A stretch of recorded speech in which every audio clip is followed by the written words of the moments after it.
blue lantern should have gone out. By midnight, every flame in Sweetwater Valley had been swallowed by snow. Every flame, except the one swinging outside Isaac Hale's barn. It was February of 1891, in the wind-broken country north of Laramie, Wyoming, the kind of country where a person could see 10 miles on a clear day and die 20 steps from a door when the weather turned white. Nora Bell saw that lantern through the frost on her cabin window. A single blue glass lantern, a stubborn point of color in a world that had gone blind. Behind her, her 7-year-old son, Matthew, was curled beneath a horse blanket that smelled of dust, smoke, and hunger. His lips were pale.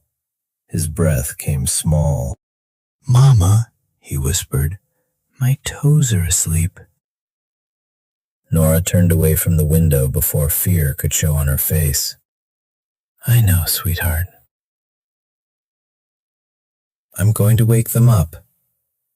That was the first lie she told that night. There would be several more. The stove held only a curl of orange flame. One last strip of cottonwood hissed inside it, too green to burn hot and too small to matter. The cabin walls popped in the cold. Snow forced itself through the gaps between the logs in thin white lines. Every gust crossed the room like a hand searching for a throat. Nora had packed those cracks with mud in October. By January, the wind had found them all. She was 30 years old, though winter and widowhood had made people guess older. Her husband, Daniel Bell, had died the year before under a collapsed railroad cut west of Cheyenne. The company sent a preacher, a folded flag, and $12 in wages they swore was all they owed. $12 did not pay a coffin maker. $12 did not keep a boy fed. And $12 did not stop a banker from circling a widow's cabin like a wolf around a lame calf. Nora had sold Daniel's saddle first, then the milk cow, then the good feather mattress her mother had stitched in Illinois. Now all she had left was a cracked stove, a debt note in a flour sack, and a child going cold in front of her. The storm struck just after sundown. Not a soft falling snow, a killing blow. It came low and hard over the open range, driving ice through the dark like thrown gravel. By 9, the path to the well had disappeared. By 10, the chicken shed was only a white lump. By 11, Nora stopped pretending dawn would save them. She looked at the wood box, empty. She looked at Matthew, too still. Then she looked again through the frozen glass. The blue lantern. Isaac Hale's lantern. Everyone in Sweetwater knew that lantern. His late wife, Ruth, had bought the blue glass from a peddler because she said plain yellow light was too lonely on winter nights. After fever took her, Isaac kept the lantern burning in storms. Nobody knew why. Some said grief had carved a habit into him. Some said he lit it for a woman who would never come home. Some said Isaac Hale had turned mean enough that even Mercy stayed off his porch. Nora knew only this. His ranch stood a little more than half a mile down the draw, and that blue light was the only living thing she could see. She made her choice before courage had time to argue. Nora took Daniel's old wool coat from a peg and wrapped Matthew inside it. She tied the sleeves around him like a sling, then pulled the horse blanket over both of them. She took a strip of rope.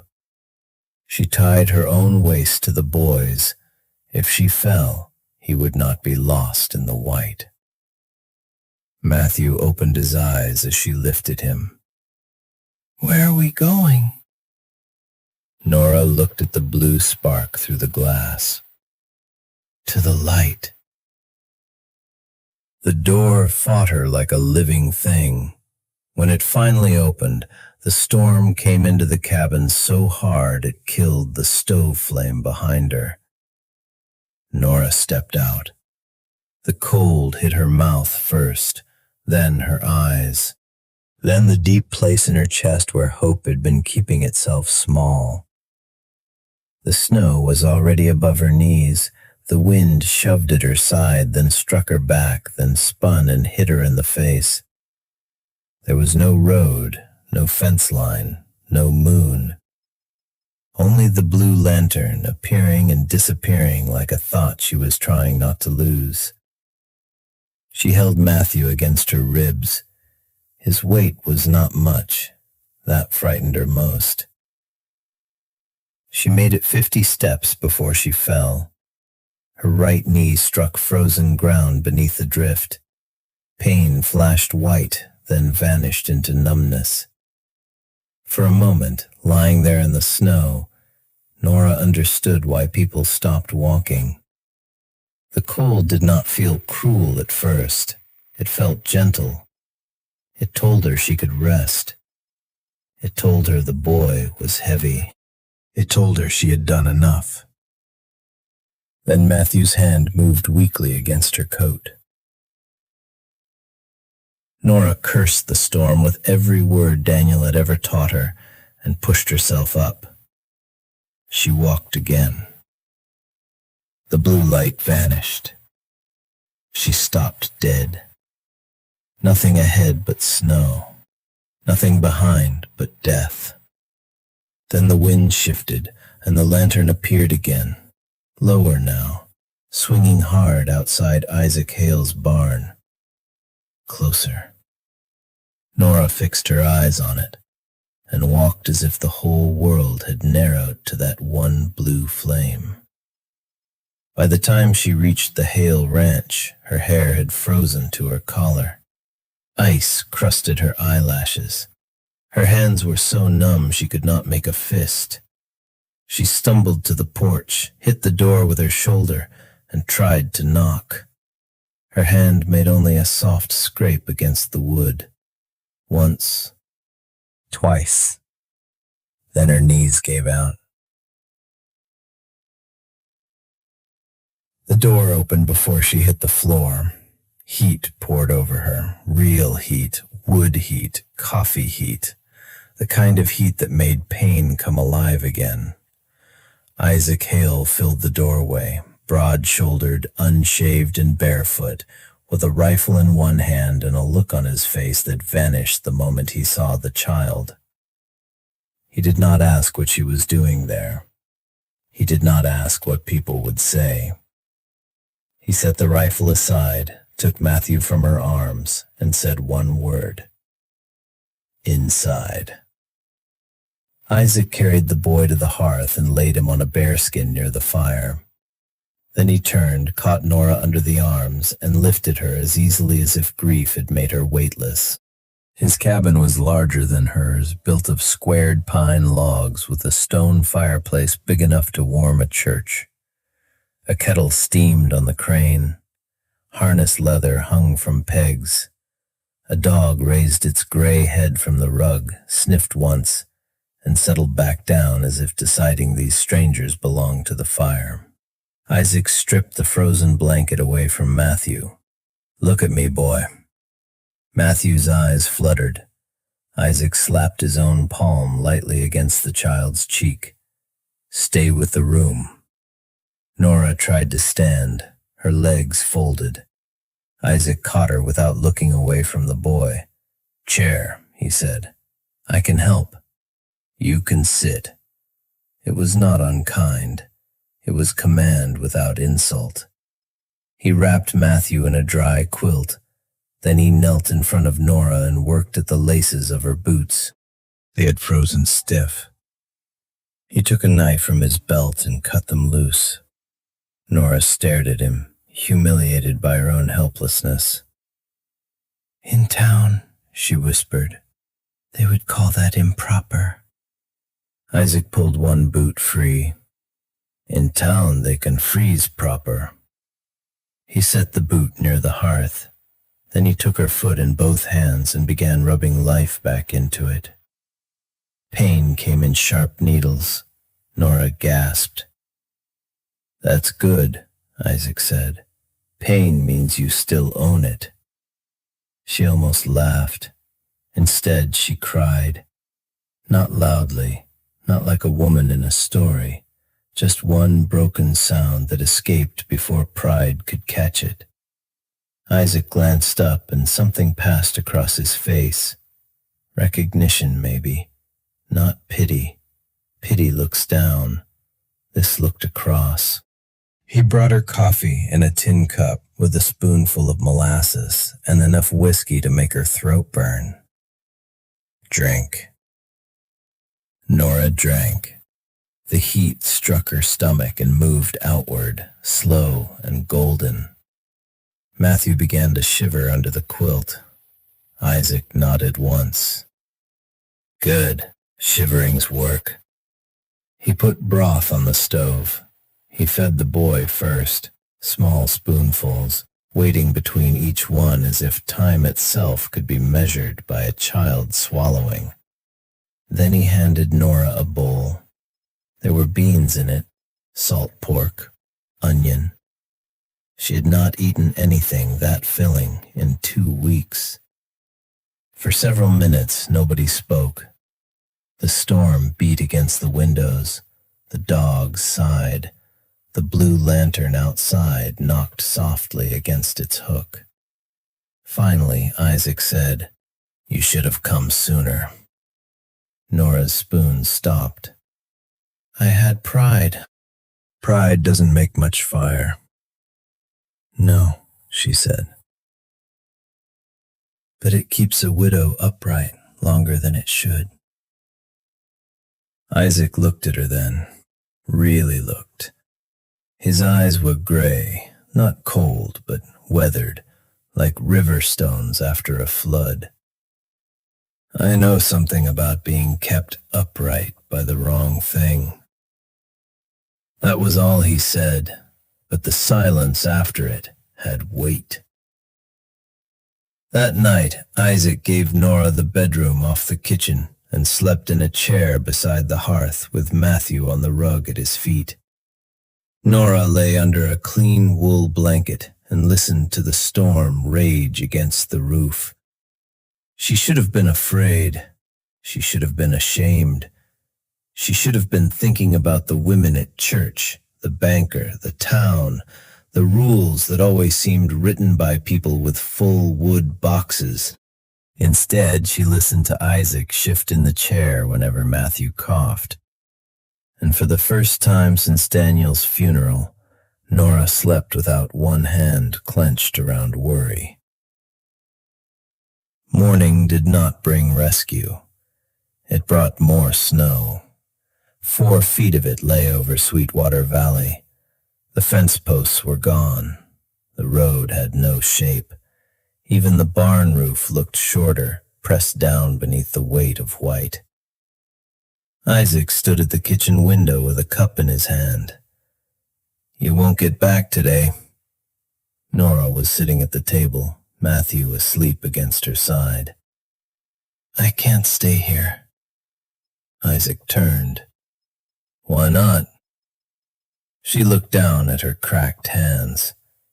"You know why."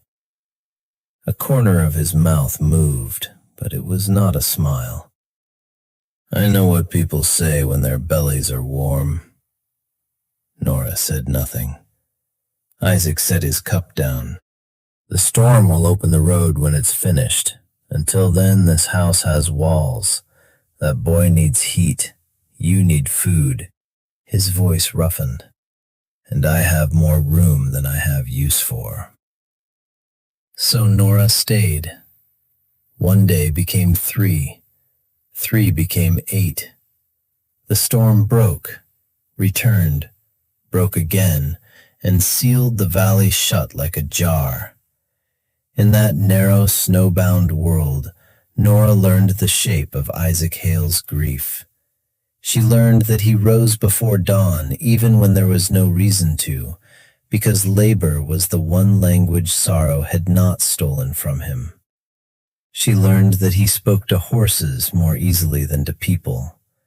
She learned that Ruth Hale's blue lantern was not madness or theater. It had been Ruth's rule. No traveler should pass the ranch in a storm and see only darkness. After she died, Isaac kept lighting it because stopping felt like burying her twice.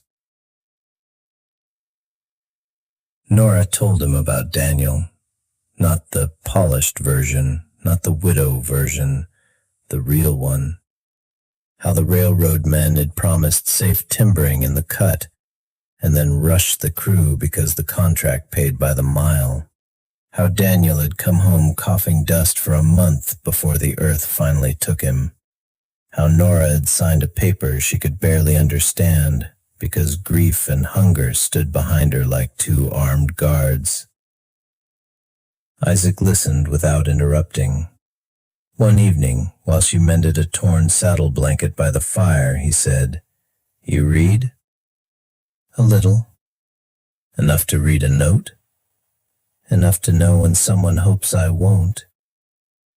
The next morning, he asked to see the banker's paper. Nora almost refused. Then she took the folded note from the flour sack in her bundle and handed it to him. Isaac read it twice. His jaw tightened. "This says you owe on a house not worth half the charge." "It says pay by March or leave." "It says a man made numbers where he couldn't make justice." Nora took the paper back. "Numbers can throw a widow out just the same." Outside, the blue lantern swung in pale daylight, useless, but still there. By the 10th day, the road to town opened enough for a sled. Mrs. Ada Klein arrived before noon. She was the kind of woman who carried church righteousness the way other women carried a basket, always visible, always ready to be set down in someone else's doorway. Deputy Morse came with her, though his eyes stayed on his boots. Ada looked at Nora, then at Isaac, then at Matthew, who was sitting at the table eating cornbread with both hands. "Well," Ada said, "we were worried." Nora stood slowly. "That was kind." "It has been 10 nights. Isaac moved behind Nora, not touching her, but close enough that the room changed around him. Ada's mouth pinched. "A widow has to guard more than her health." Nora felt shame rise hot in her throat. For one terrible second she was back in her freezing cabin, counting logs, apologizing to an empty room for needing help. Then Matthew looked up. "Mr. Hale made me soup." Ada glanced at the child and away again. Isaac's voice dropped low. "The boy would be buried if she had guarded what you're guarding." The deputy cleared his throat. Ada stiffened. "There are standards." Isaac stepped to the door and opened it. Cold air moved through the cabin. "There's the road." No one spoke. Ada left with her chin high and her victory uncertain. But gossip travels faster than a horse on good snow. The next Sunday, Nora went to church because hiding would have made the story theirs. She wore her plain brown dress, brushed Matthew's hair flat, and walked into the little whitewashed room while people turned their faces forward too quickly. That was worse than staring. Staring at least tells the truth. The preacher opened his Bible. His sermon that morning was on temptation, appearances, and the danger of giving the devil a warm chair by the fire. He never said Nora's name. He did not need to. Nora sat through 6 minutes of it. Then she stood. The whole room went still. Her voice shook, but it carried. I walked through a blizzard with my son tied to my waist because my stove died and my wood was gone. The preacher lowered his eyes. Nora kept going. If sin is a man opening his door to a freezing child, then this town has mistaken heaven for manners. No one moved. No one breathed. Nora took Matthew's hand and walked out. Isaac was waiting beside his wagon in the yard. He had not gone inside. Later, Nora would ask how he knew. He would say, "People don't need much time to disappoint you." But in that moment, he only held out a hand and helped her up. She sat beside him, furious and ashamed, and alive in a way shame could not fully touch. Isaac flicked the reins. When the church disappeared behind them, he said, "You spoke well." I was shaking. Truth can shake. It still stands. That evening, Nora found Isaac in the barn, trimming the wick of the blue lantern. Snow dust moved through the boards. Horses shifted in their stalls. The whole barn smelled of hay, leather, and cold iron. "I won't stay where I ruin your name," Nora said. Isaac did not turn. "My name has survived worse company than truth. This valley won't let it rest. Then give it something lawful to choke on." Nora blinked. Isaac hung the lantern back on its nail and faced her. He did not have a ring in his hand. No velvet box. No pretty speech. Just a man with soot on his thumb and grief still living behind his eyes. "I loved my wife," he said. "I know. I expect I always will." Nora swallowed. "I loved Daniel." "I know." The lantern moved between them, blue light shivering over the snow on his shoulders. Isaac took one careful step closer. "I am not asking you to replace what was buried.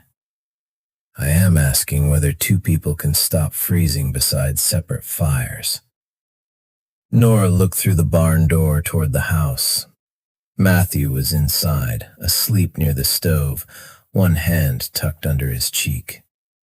She thought of the cabin waiting in the draw, cold and mean and empty. She thought of Ada Klein's mouth. She thought of the banker's paper. Then she looked at Isaac. Not a rescue, not a bargain. A door. "I won't marry for gossip," she said. "Neither will I." "I won't be your charity." "Good. I'm poor at giving it." For the first time, Nora smiled. Small, tired, real. "What would I be then?" Isaac's face softened. "Home, if you choose it." They were married 8 days later in Rock Creek, 2 valleys over, by a judge with a crooked collar and no interest in Sweetwater gossip. Matthew signed as witness, printing his name so large it ran off the line. For 3 weeks, the house changed in small ways. Bread cooled on the table. Matthew's boots appeared in places Isaac pretended not to trip over. Nora moved Ruth's blue lantern from the barn hook to the front porch during storms, not as a replacement, but as a promise continued. Then March came in with ice, not snow, ice. It glazed the cottonwoods until their branches rang against one another like glass bones. It sealed the water troughs. It turned the yard into a mirror and the hills into a trap. A band of horses broke through the south fence and drifted toward the creek bottom, where ice crust had hidden a washout deep enough to swallow a leg. Isaac rode out before dawn with 2 hired boys from the next ranch. By noon, one boy came back leading a lathered horse. "Mr. Hale sent us in," he told Nora. "Said he could get the last mare alone." Nora stepped onto the porch. The blue lantern hung unlit beside her shoulder. The sky had turned green-gray, the color of weather holding its breath. "He said that?" The boy would not meet her eyes. Nora knew men. She knew the sound of confidence used to hide injury. She lit the lantern in broad daylight. Then she took Daniel's old coat from the peg, tied a rope around her waist, and followed the drag marks toward the creek. The world outside was bright and deadly. Every branch wore a knife edge of ice. Every step threatened to throw her down. The wind had stopped, which somehow made the cold worse. The silence was so complete she could hear her own breath scrape in her lungs. Half a mile out she found Isaac's horse first. The gelding stood trembling, reins caught in a dead willow. Then Nora heard a sound from the creek bed, not a shout, a breath, a man trying not to spend the last of himself calling. She slid down the icy bank and saw him. Isaac lay half beneath a fallen cottonwood limb, his left leg pinned at an angle that made Nora's stomach turn. One sleeve was torn, blood had frozen dark along his cuff. The mare stood 20 yards away, trapped but alive. Isaac opened his eyes. "Nora." She knelt beside him. "Don't speak." "Tree caught me. I see that. Can't move it. I see that too." His mouth twitched, almost a smile. "I was hoping you'd miss that part." Nora took the rope from her waist and tied it around the broken branch. She braced her boots against the ice and pulled. Nothing. Again, nothing. She looked at Isaac. His face had gone gray. The cold was already bargaining with him. Nora went to the mare. The animal rolled its eyes, frightened but too exhausted to fight hard. Nora spoke low, steady nonsense, just sounds more than words. Then she tied the rope to the saddle horn, looped it twice around the limb, and slapped the mare's flank. The mare lurched forward. The branch shifted. Isaac made one sound through his teeth. Nora did not stop. "Again," she whispered. The mare pulled. The branch rolled just enough. Nora dragged Isaac free by the shoulders and nearly fell backward with him onto the ice. The trip back to the house took most of the afternoon. Nora put Isaac on the gelding's back and walked beside him, one hand locked in his coat, the blue lantern swinging from her other fist like a little piece of impossible sky. Twice he slipped. Twice she hauled him upright. Once he told her to leave him and bring help. Nora did not even answer. By the time she reached the porch, the hired boys had returned, pale and useless with fear. Nora handed one of them the horse reins. "Get water boiling." He ran. She looked at the other. "Bring every clean sheet in the house." He ran too. Isaac's leg was broken below the knee. The skin was split. The bleeding had slowed from cold, which was mercy and danger in the same coat. No doctor could cross the ice before morning. Nora had seen men hurt worse in railroad camps. She had also seen men die because everyone waited for someone official to arrive. She poured whiskey over the wound. Isaac swore once and fainted. Nora set the leg with 2 fence slats, a torn sheet, and both hands steady because they had no permission to shake. All night she kept the fire high. All night she watched for fever. By dawn, it came. Isaac thrashed under the blankets, calling Ruth's name once, then his brother's, then names Nora did not know. War names, maybe. Old names. The kind that rise when the body believes it has returned to the worst day it ever survived. Nora held him down when he tried to stand. Matthew stood in the doorway, crying without sound. Nora looked at her son. "Bring me cool cloths." He nodded and wiped his face with his sleeve. For 2 days, Nora did not leave the room except to bring water, feed the fire, and check the horses. On the third night, the fever climbed so high that Isaac stopped speaking. That frightened her more than the shouting. She sat beside him with the blue lantern on the table, its glass throwing strange color over his face.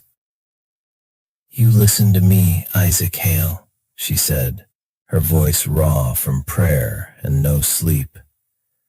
"You do not get to light a lamp for strangers and then walk out when your own house needs you." His hand moved. Barely, but it moved. Near morning, the fever broke. Isaac opened his eyes to the dim room, the ash-colored light, and Nora slumped in the chair with one hand still wrapped around his wrist. "You found me," he whispered. Nora woke at once. "The mare found you. I only followed the trouble." His eyes moved to the lantern. It sat between them. Blue glass smoked at the top. Wick burned low. "I lit that for you," she said. Isaac swallowed. "I thought it was Ruth's." "It was. Now it is ours." News traveled differently after that. The hired boys told their fathers told the blacksmith told anyone who tried to turn Nora Bell Hale into a scandal that she had hauled a grown man home over ice with one hand and carried a lantern in the other. Ada Klein still found ways to tighten her mouth, but she did it less publicly. By April, the thaw came hard. Snow slid from the roofs. The creek broke open. Mud swallowed wagon wheels to the hub. One morning, 5 men rode up to the Hale Ranch with tools across their saddles. Deputy Morse came with them, holding his hat in both hands. "We heard the south fence is down," he said. Isaac stood on the porch with a cane, pale but upright. "It is." Morse nodded toward the wagon behind him. "Brought wire." Nora watched from the doorway. Behind the men came 2 women with baskets. One had bread, one had preserved peaches. Ada Klein came last. She did not apologize. Some people are too proud to name the thing they know. But she handed Nora a jar of apple butter and said, "For the boy." Nora took it. "Thank you." That was enough for the day. They rebuilt the fence in mud up to their ankles. They patched the barn roof.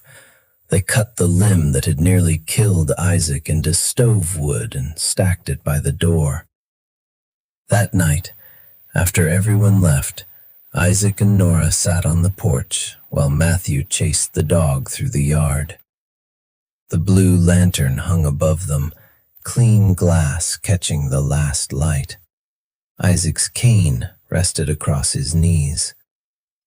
"You kept the house standing," he said. Nora leaned back against the post. "No, I just kept the fire fed." "That is how houses stand." She turned and looked at him. His face was thinner now. Pain had carved new lines around his mouth, but his eyes were warm in a way she had not seen in the first winter. He reached for her hand. She gave it. They did not say much after that. Some evenings do not need words. Years passed. The banker's note was paid, not quickly, not easily, but paid. Matthew grew tall, left for teacher's college, and came home every Christmas pretending he was too old to sleep near the stove. Isaac and Nora had 2 daughters, both stubborn as weather and bright as struck matches. The ranch never made them rich. It made them durable. There is a difference. They lost calves in hard springs. They buried friends. They argued over money, hay, fences, and whether coffee counted as supper when work ran late. But every storm season, one thing remained unchanged. Before the first heavy snow, Nora cleaned the blue lantern. Isaac trimmed the wick. And when darkness came down over Sweetwater Valley, that light burned on the porch. Travelers saw it from the road. A peddler once slept in their barn because of it. A lost boy found the ranch by it. A woman from the next valley knocked at their door one winter with a baby under her coat and frost on her lashes, and Nora opened before the second knock because she knew what a closed door could cost. 41 years after the blizzard that brought her there, Nora stood on that same porch with silver hair under a knitted hood and Isaac's old coat around her shoulders. Isaac sat beside her, one leg stiff under a blanket, his hand wrapped around hers. Snow began to fall, soft at first, then harder. The valley disappeared by pieces, fence, road, barn, world. The blue lantern burned above them. Isaac looked at it and smiled. "Think it'll hold?" Nora looked across the whitening dark. She remembered a dead stove, a child tied to her waist, a man with a rifle who opened a door and chose mercy before judgment. Then she squeezed Isaac's hand. It held us.